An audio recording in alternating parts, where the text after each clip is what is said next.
दल पर बैन को लेकर छत्तीसगढ़ में जगह जगह विरोध प्रदर्शन हुए। वहीं सबके बीच कांग्रेस ने बजरंग दल की सद्बुद्धि के लिए सुंदरकांड का पाठ कर दिया तो बीजेपी ने एक बार फिर कांग्रेस पर तुष्टीकरण का आरोप लगा दिया। बीजेपी पर अब जाहिर सी बात है कि कहीं ना कहीं यह दबाव है, क्योंकि आप देखिए बजरंग दल को बजरंगबली से जोड़कर बीजेपी माहौल बना रही थी और कांग्रेस ने सुंदरकांड करके बजरंगबली को ही हाईजैक कर लिया।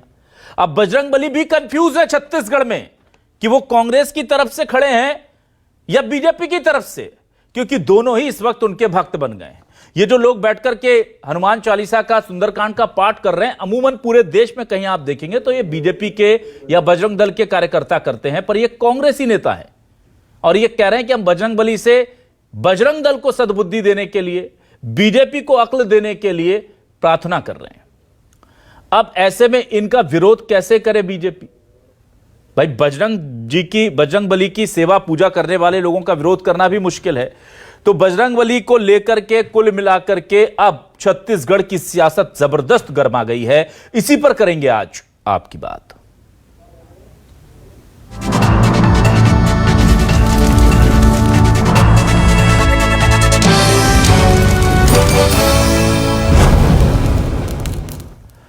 कांग्रेस ने क्या कहा है, बीजेपी पर क्या आरोप लगाए हैं और क्यों किया है सुंदरकांड का आयोजन, जरा सुनिए कांग्रेस के दो बड़े नेताओं की जुबानी। ये कौन सा दल है भाई? इनको ये ज्ञान नहीं कि कोई संगठन को हनुमान जी से तुलना करना। हनुमान जी कौन थे? राम दूत अतुलित बलधामा, वो राम के दूत थे, इसलिए उनके चरित्र को पढ़े ये लोग। ये किनके दूत हैं? एक राजनीतिक दल के आदमियों के दूत हैं।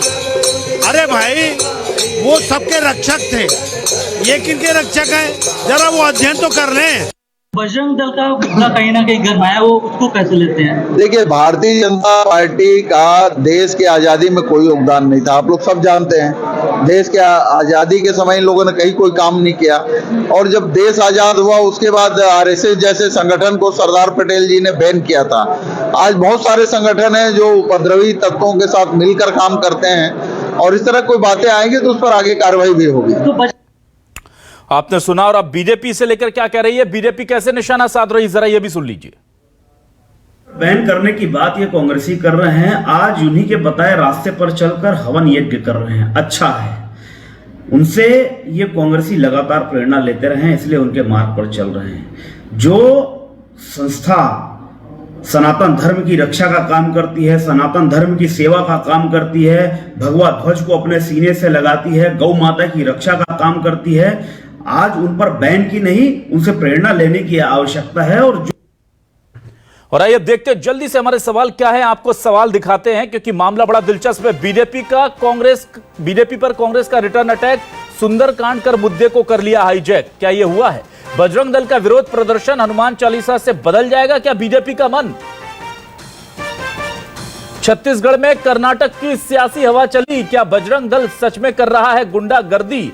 यह भी बड़ा सवाल है जो बार बार कांग्रेस आरोप लगा रही है। छत्तीसगढ़ में चलेगा कौन सा तरीका, बीजेपी का बजरंग दल या कांग्रेस की हनुमान चालीसा?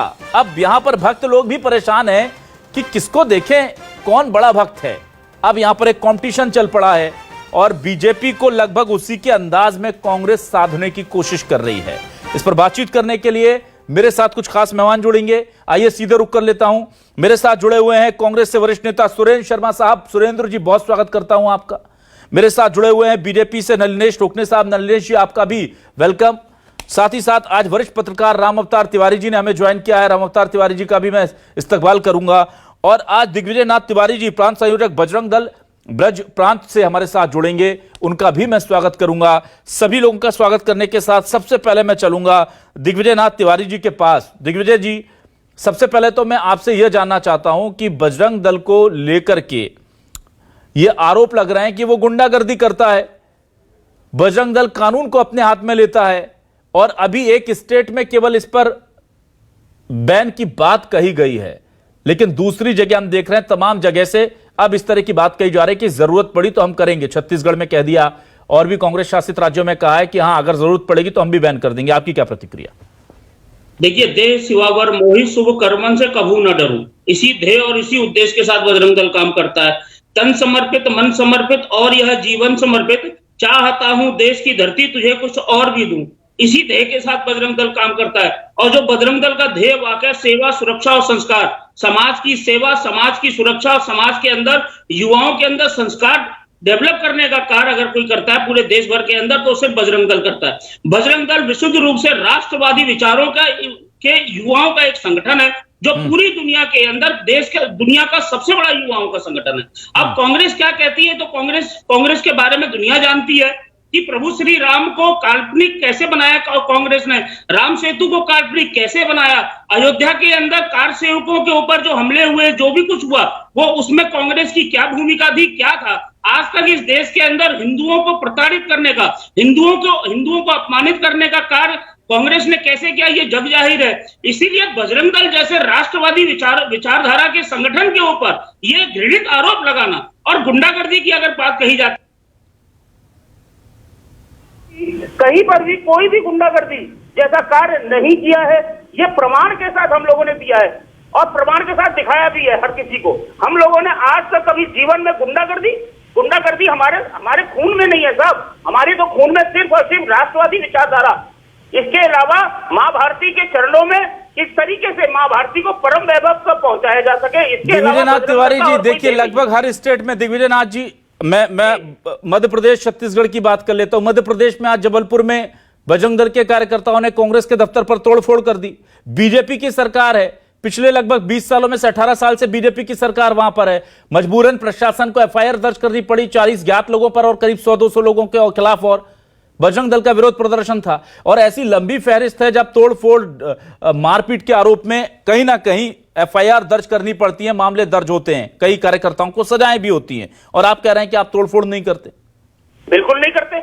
हमने कहा कि क्रिया की प्रतिक्रिया। एक चीज बताइए, जब हम पर कोई खुलेआम ये कहेगा कि हम गुंडे हैं, अरे हमने गुंडागर्दी कब करी है ये तो बताओ हमें, हमने गुंडागर्दी करी कब है? हमने भाई अगर कोई बलपूर्वक हम पर आरोप लगा रहा है, हम पर आरोप लगाएगा तो हम क्या करेंगे? हमने तो सिर्फ शांतिपूर्वक तरीके से वहां धरना प्रदर्शन कर रहे थे। कांग्रेस के गुंडे आते हैं, कांग्रेस के लोग आते हैं, हमारे कार्यकर्ताओं को उत्तेजित करते हैं, उनके द्वारा किए गए ये घृणित कार्य थे, जिसके बाद हमारे कार्यकर्ताओं पर उल्टे मुकदमे लगाए गए।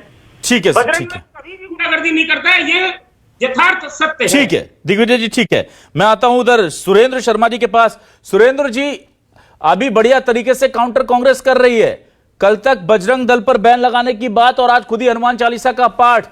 क्या जो भूपेश बघेल जी ने लाइन दी है कि हमने बजरंग दल पर बैन की बात की थी और पीएम मोदी बोल रहे हैं कि हमने बजरंग बली का अपमान कर दिया, दोनों अलग अलग चीजें हैं, ये एस्टेब्लिश कर पाने में कामयाब रहे आप?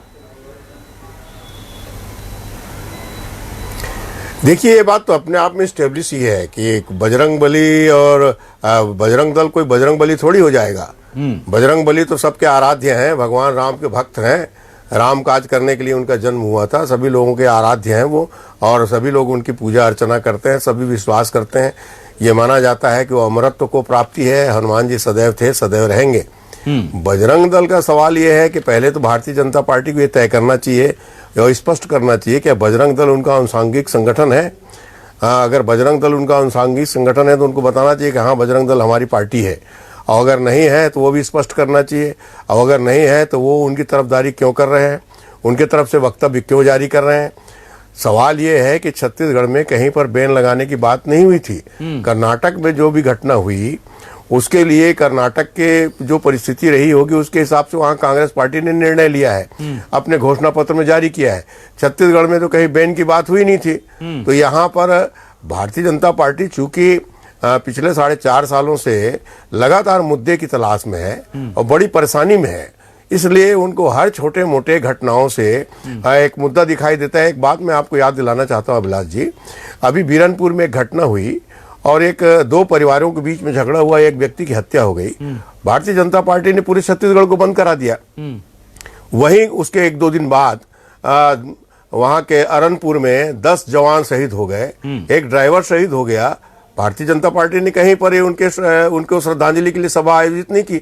ये बात समझ में आता है कि न इनको हनुमान भक्ति से मतलब है, न इनको राम भक्ति से मतलब है। लेकिन भारतीय जनता पार्टी सत्ता प्राप्ति के लिए व्याकुल है। सुरेश शर्मा जी, आप कह रहे हैं कि यहाँ पर बैन की बात नहीं थी, लेकिन मामला तो यहीं पर तूल पकड़ा ना, जब कहा गया कि जरूरत पड़ी तो हम भी बैन पर विचार कर लेंगे।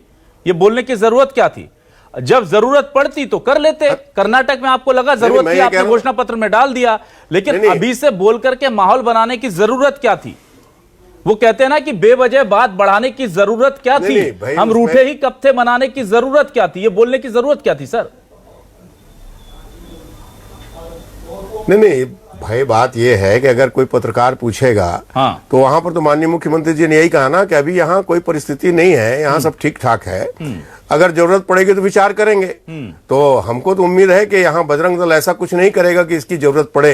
अच्छा, बजरंग दल पे भरोसा है आपको? यहाँ पर अब उन्होंने ऐसी कोई बात नहीं बजरंग दल पर भरोसा है आपको कि वो कुछ नहीं करेगा ऐसा, लेकिन कर्नाटक के बजरंग दल पर नहीं है? नहीं, उसको कर्नाटक वाले जाने, उसके बारे में तो मुझको बहुत अंदरूनी जानकारी नहीं है। मैं पीसीआर से दरख्वास्त करूंगा कि जरा जबलपुर में जो आज हंगामा हुआ उसकी तस्वीरें भी स्क्रीन पर दिखाते रहेंगे। बजरंग दल के ऊपर आरोप लग रहा है। मैं सुरेश शर्मा जी के पास, नलिनेश ठोकने जी के पास जा रहा हूं। नलिनेश जी, मुझे जरा ये बताइए कि क्या आपको लगता है कि ये जो पूरा मामला है, जिस तरह से आज हनुमान चालीसा सुंदरकांड का पाठ कर लिया गया बैठ करके सद्बुद्धि देने के लिए, क्या ये कुल मिलाकर के हिंदुत्व के मुद्दे को हाईजैक करने की कोशिश हो रही है कांग्रेस की तरफ से? ये जो आपने अभी तस्वीर दिखा रही है ना, ये गुंडागर्दी किसको कहते हैं? कल जगदलपुर में एसपी को अपनी जान बचाने के लिए केबिन में बंद रहना पड़ा घंटों। वो कांग्रेसी लोग थे जो गंदी गंदी गाली देकर एसपी को चुनौती दे रहे थे कि इसको बाहर निकालो, बाहर निकालो। गुंडागर्दी उसको कहते हैं। सरकार के संरक्षण में गुंडागर्दी क्या होती है, कल आपके टीवी स्क्रीन पे पता नहीं मैंने देखा कि नहीं, लेकिन सोशल मीडिया में पूरा वायरल है। एसपी अपनी जान बचाने के लिए केबिन में थे, उनको जान बचाने के लिए दूसरे पुलिस वाले घेर रखे रहे। ये कांग्रेसियों की गुंडागर्दी, इसको गुंडागर्दी बोलते हैं। और साहब, अभी हमारे कांग्रेस प्रवक्ता बोल रहे थे कि बिरनपुर में ये मामला उठाया। बिरनपुर में इन्होंने 10 लाख की घोषणा की और वो जब एसडीएम वहां जाके देना चाहते हैं 10 लाख रुपए, तो उनके परिवार वाले नहीं लेते। क्यों? क्योंकि पूरे आरोपियों पे कार्रवाई नहीं की है। तो क्यों ये तुष्टीकरण को अपनाते हैं? क्यों नहीं? 40 लोगों का उन्होंने नाम दिया, उस पर क्यों नहीं कार्रवाई करते? इसको लेकर हम सदैव आवाज उठाते रहेंगे, चाहे ये हमारे पर कुछ भी आरोप लगाएं, लेकिन हम इसको उठाते रहेंगे मामला। और इन्होंने अभी बोला कि हमने जो 10 जवान शहीद हुए उसकी श्रद्धांजलि कहनी थी। हमने हर जगह श्रद्धांजलि दी। मैं खुद श्रद्धांजलि सभा में मौजूद था। जय स्तंभ चौक पे हमने मोमबत्ती जला के श्रद्धांजलि दी। अभी मन की बात कार्यक्रम में श्रद्धांजलि दी। तो हर जगह हमने उस पर भी हमने भी श्रद्धांजलि दी, लेकिन गलत बयानबाजी ना करें। और ये जो इन्होंने सुंदरकांड किया, ये हमारी सद्बुद्धि के लिए नहीं किया। इनको सद्बुद्धि आई है तो ये सुंदरकांड कर रहे हैं।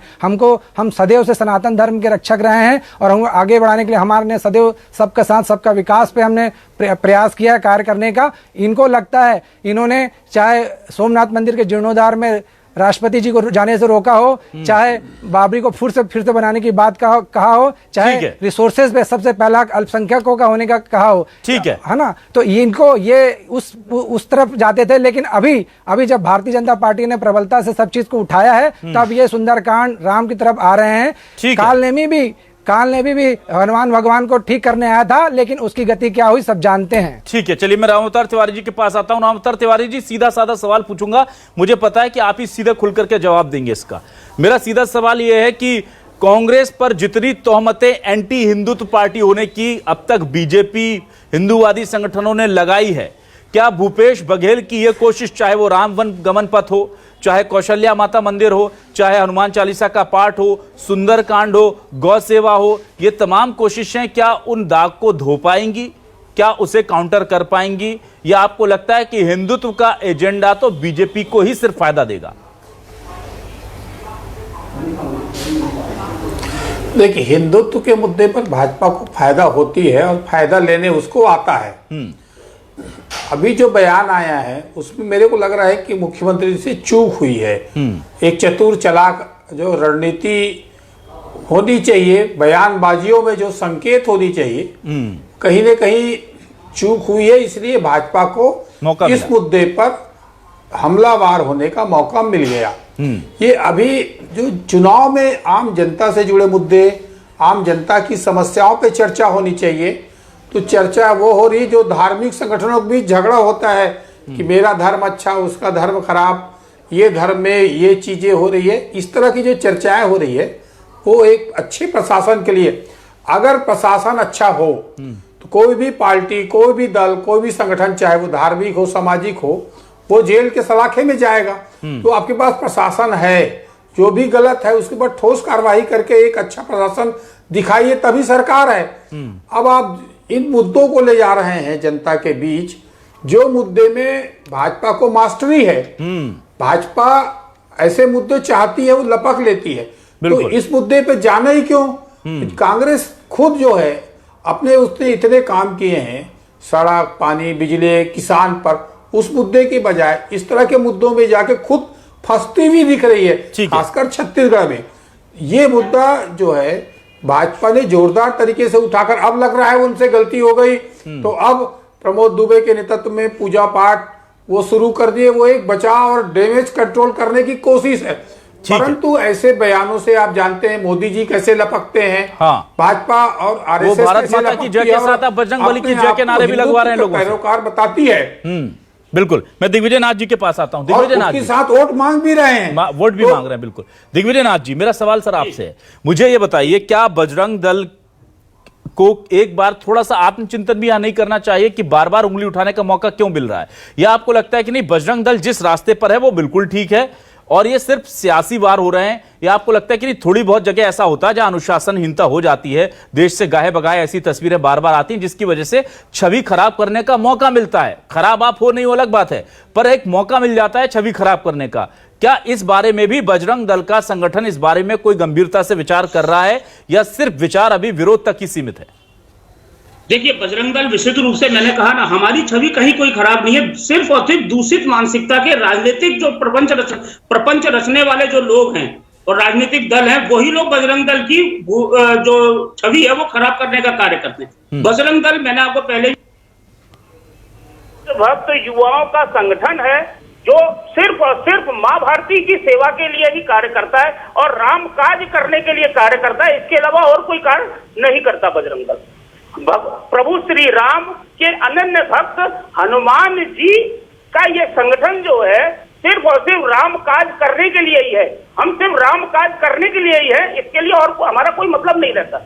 लेकिन हम सबको बदनाम करने का कार्य ये दूषित मानसिकता के लोग करते हैं, जिसका हमें कभी कभी जिसकी हमें क्रिया की प्रतिज्ञा करनी पड़ती है सर। ठीक है, चलिए मैं आता हूं वापस सुरेंद्र शर्मा जी आपके पास। सुरेंद्र शर्मा जी, मैं आपसे ये जानना चाह रहा हूं, क्या वाकई में आपको लगता है कि जितना फूक फूक करके सॉफ्ट हिंदुत्व को लेकर के भूपेश बघेल जी चल रहे थे, चुनाव जैसे जैसे नजदीक आ रहा है ऐसा लग रहा है कि बीजेपी अपनी खोई हुई जमीन वापस खींच ले रही है?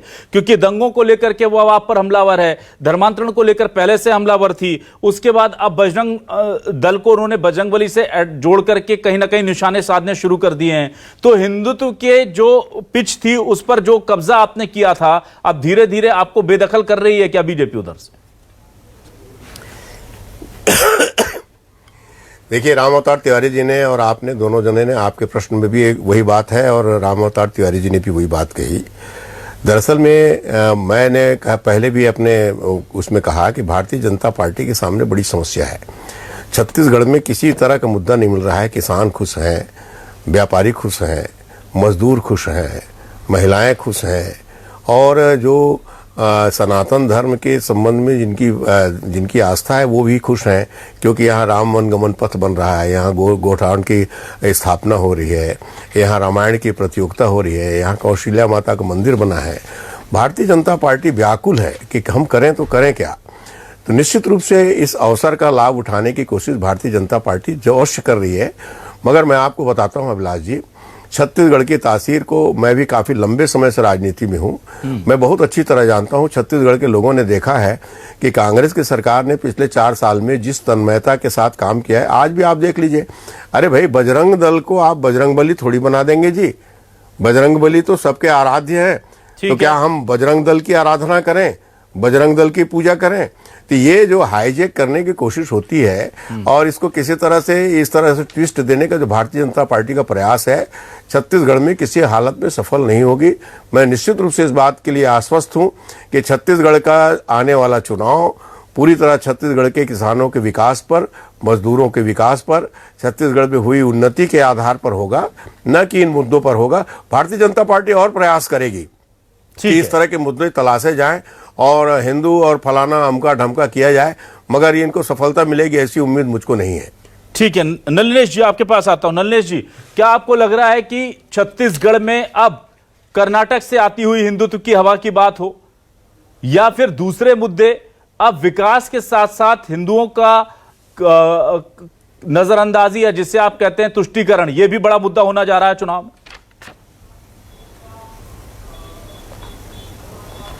कांग्रेस सदैव तुष्टीकरण के साथ रही है, जिसकी खिलाफत हम भारतीय जनता पार्टी ने सदैव किया है। हम सदैव सबका विकास की बात करते रहे, लेकिन इन्होंने तुष्टीकरण पे ही कार्य किया। मेरे प्रवक्तागण जो मित्रगण हैं वो बोल रहे थे कि भाजपा के पास मुद्दे नहीं हैं, सब खुश हैं, किसान खुश हैं, महिला खुश हैं। भैया 600 से अधिक किसानों ने आत्महत्या कर ली इनकी सरकार में, 6000 से ज़्यादा महिलाओं के उत्पीड़न के मामले हो गए हैं, भर्ती की राह युवा देख रहा है, आरक्षण पे क्या निर्णय होगा ये अभी भी गोलमोल जवाब देके ही आगे कर रहे हैं। 82% लिमिट पे जब राज्यपाल जी ने साइन कर दिया था, उस पर क्यों नहीं आगे बढ़े? ये हमारे पास मुद्दों की कोई कमी नहीं है। ये पीएफआई पे जब से केंद्र सरकार ने बैन लगाया है, कांग्रेस फड़फड़ा रही थी कि इसको कैसा किया जाए। इन्होंने कर्नाटक में तुष्टीकरण के लिए, खुश करने के लिए उसने बजरंग दल का नाम ले लिया कि बजरंग दल को हम बैन करेंगे, जबकि बजरंग राज्य का विषय ही नहीं है किसी को बैन करने के लिए।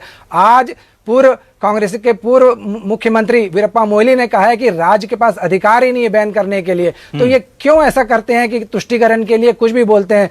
पीएफआई पे बैन लगा, इनकी सरकार कर्नाटक में थी तो पीएफआई के मामले वापस लिए गए। तो इन्होंने खुद सेल्फ गोल किया है और ये जनता समझ रही है कि तुष्टीकरण में कांग्रेस माहिर है, और अगर हम विरोध करते हैं तो हमको बोलते हैं कि हम गलत कर रहे हैं, जबकि सच्चाई यही है कि ये तुष्टीकरण के साथ सदैव रहे हैं। चाहे जवाहरलाल नेहरू जी हों, चाहे आज भूपेश बघेल जी हों, सब उन्होंने तुष्टीकरण की ही रास्ता अपनाई है। ठीक है रामअवतार तिवारी जी, अंतिम सवाल आपसे संक्षेप में मैं जानना चाहूंगा, क्या आपको लगता है कि छत्तीसगढ़ की सियासत ध्रुवीकरण और तुष्टीकरण इसी मुद्दे पर आकर अटकेगी लास्ट में चुनाव के से पहले? क्योंकि छत्तीसगढ़ में ऐसा कभी हुआ नहीं था, लेकिन क्या अब चुनाव यहां पर इन्हीं मुद्दों पर लड़ा जाएगा? हिंदू मुसलमान ही सबसे बड़ा मुद्दा हो गया। अभी तक जितने चुनाव हुए हैं उसमें भ्रष्टाचार, विकास, नेतृत्व के मुद्दे पर चुनाव हुए हैं, परंतु इस बार लग रहा है कि धर्म के मुद्दे पर और अध्यात्म के मुद्दे पर, धार्मिक मुद्दे पर चुनाव धीरे धीरे उसी तरफ ले जाने की कोशिश, उसी तरफ जाने की कोशिश, उसी पर ही टिक रही है। तो ये एक मुद्दा बन सकता है, बड़ा मुद्दा। इसमें एक बात है कि अब जो है हिंदू धीरे धीरे जाग रहा है, हिंदू का जो समूह है वो भी जाग रहा है। तो आप किसी की भावनाओं को अगर आहत पहुंचाने की कोशिश करेंगे तो वो वर्ग खड़ा होगा, और उसके लिए भाजपा और आरएसएस पहले से कई सौ गुना मजबूत हो गई है। तो इसको देखते हुए अगर बयान दे और सरकार चले तो यह स्थितियां उत्पन्न भविष्य में नहीं होगी। और जैसा कि कहा जाता है कि इस वक्त देश में मेजॉरिटी ड्रिवन पॉलिटिक्स चल रही है, यानी कि बहुसंख्यकों की बात करने वाली ही सरकार पार्टी सत्ता में रहेगी, सरकार में रहेगी। और यह बात कांग्रेस बखूबी अब धीरे धीरे समझ चुकी है।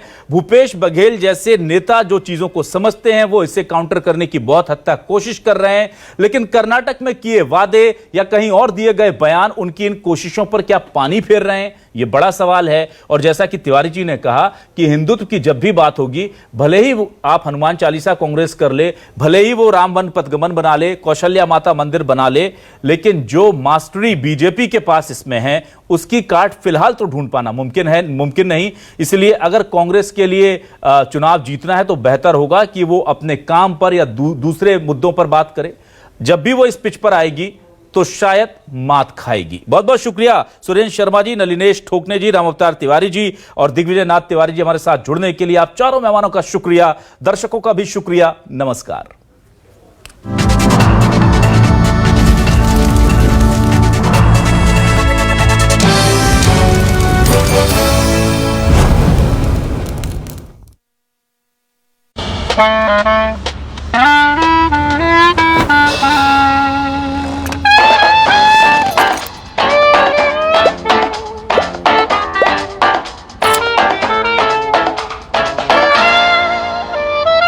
Don't like unwanted add-ons? Buy car insurance on PhonePe. Choose the add-ons you need. Save up to rupees 12,000 on car insurance on PhonePe. जब बेटियों के मामा भय तो बहनों के भैया भय के नहीं भय। अब हर गरीब बहन जो मध्य प्रदेश की निवासी है उनके खाते में हर महीना 1,000 रुपया डाला जाएगा, साल में 12,000 रुपया। जीवन में आया है नया सवेरा, जीवन ले आया है नया उजियारा। अब जियो लाडली बहना, खूब आगे बढ़ो लाडली बहना, ओढ़ले खुशी का देना, बढ़ी चल हमारी लाडली बहना।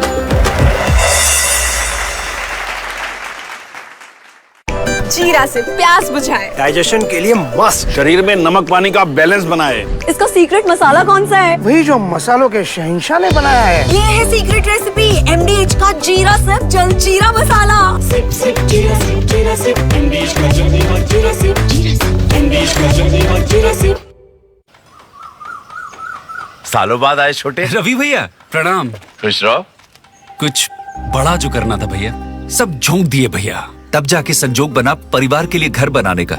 घर भी तो एक ही बार बनाओगे ना। देश भर में बहुत घर बनते देखे भैया, तब जाने परिवार की खातिर घर बेस्ट होना चाहिए। फिर तो बाबू